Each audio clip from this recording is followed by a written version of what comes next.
كثير عجبتني هذا الأخير. هاي دخلنا على الطيارة الباتيك إير، أنا في الباتيك إير الحين الماليزية.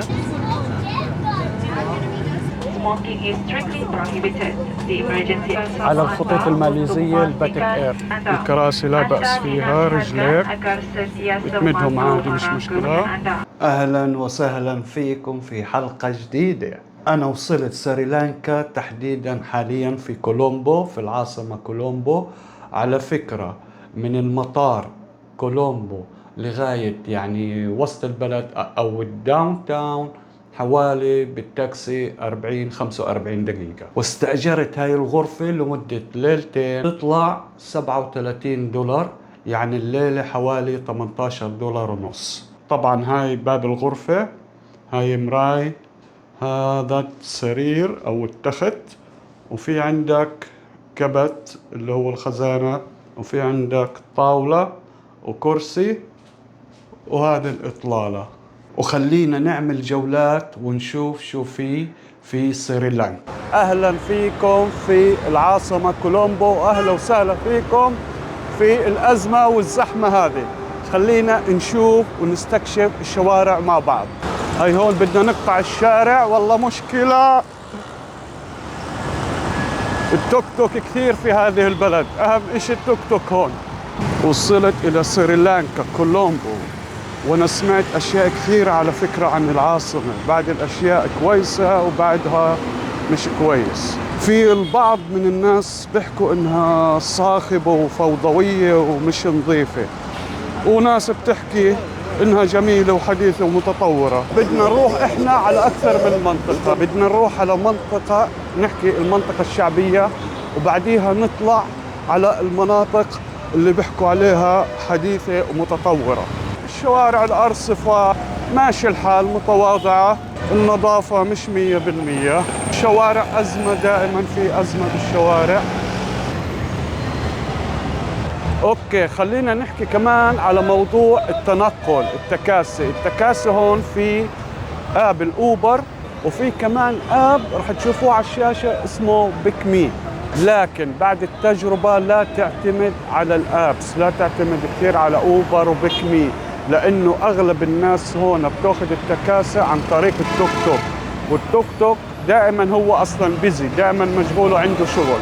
فلما تعمل انت اوردر عن طريق الاب، مثلا عن طريق اوبر، راح تستنى كثير، لانه اصلا السواقين هم مشغولين وعندهم شغل. خلينا نقطع الشارع في سوق هون، خلينا نشوفه مع بعض. ناس الحين لانه وقت الذروه، الناس طالعه من دواماتها ومن اشغالها.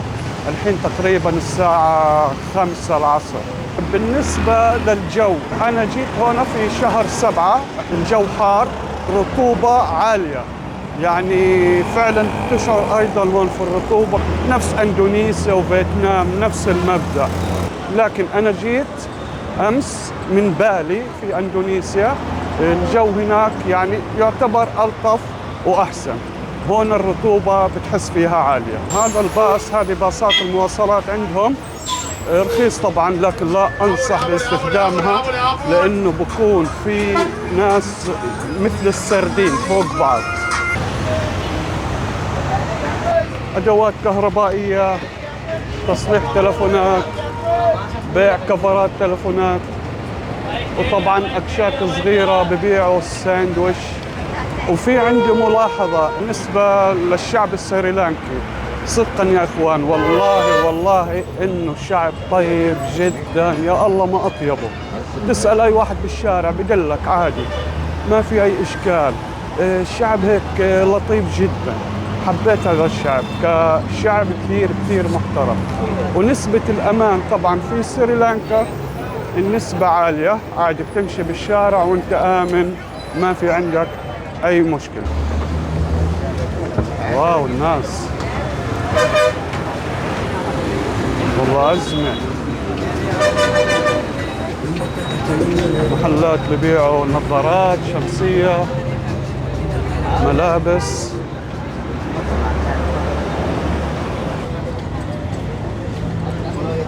ندخل المناطق الشعبية من الناس، نشوف الناس كيف أمورهم.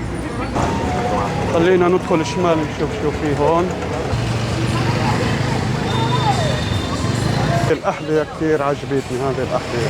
Hello. Guys, who I can ask? How much like this? اشترينا الحذاء من عندهم هون من جوا. الشباب والله طيبين، بس في الشاب الثاني الأسمراني مستحي من الكاميرا، ما رضي يعني مش راضي يتصور. اوه ابعد عنه. انا ايضا سمعت على فكرة انه باصات المواصلات هذه الكبيرة ابعد عنه، يعني هو ماشي خليه ابعد على جنب الطريق وخليه يمر. شوفوا مكثر الناس. هذا نموذج من السوق الشعبي في سريلانكا في العاصمة كولومبو.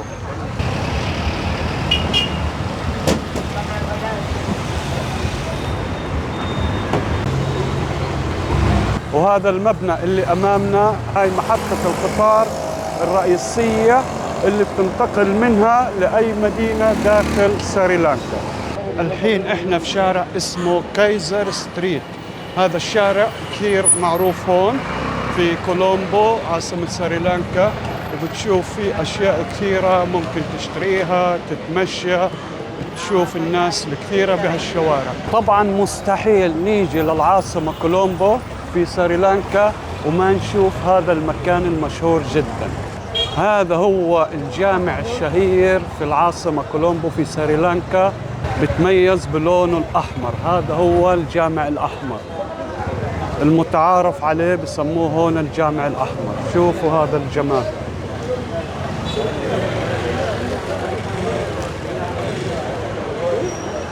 هاي الناس طالعة من الجامع، شوفوا الجمال ما أحلاه. وهذا هو مدخل الجامع، وفي مدخل آخر من هون أيضا. هذا هو مدخل الجامع. رائع جدا والله، حلو.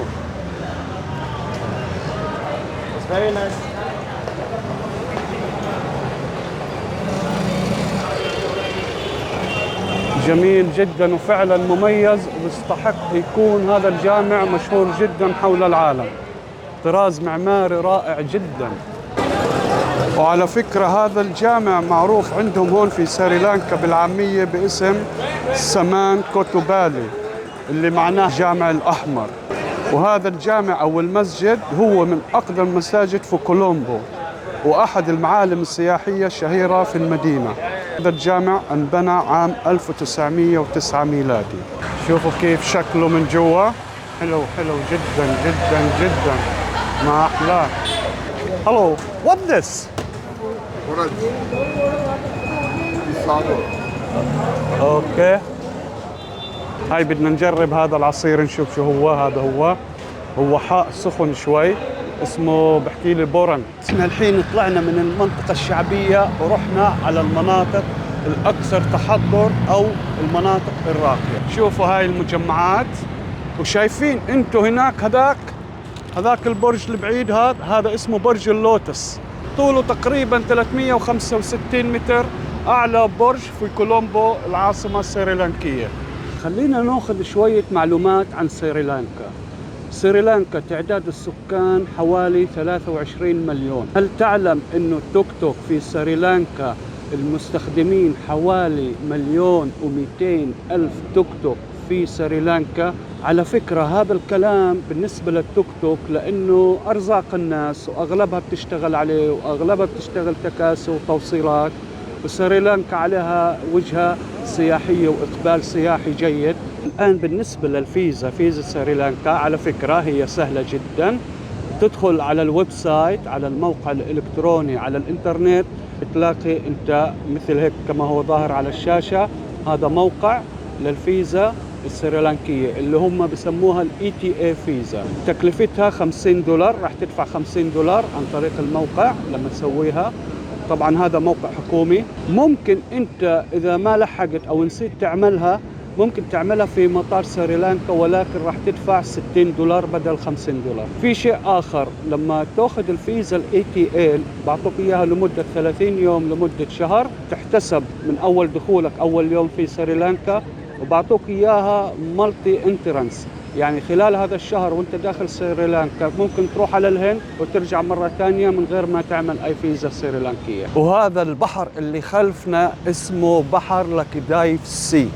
راح تشوفوا هون على شمالي هون في اللي هو بورت كولومبو، اللي هو ميناء كولومبو موجود على هذا البحر. منها بتنطلق الباخرات ومنها بتيجي البضائع المستوردة.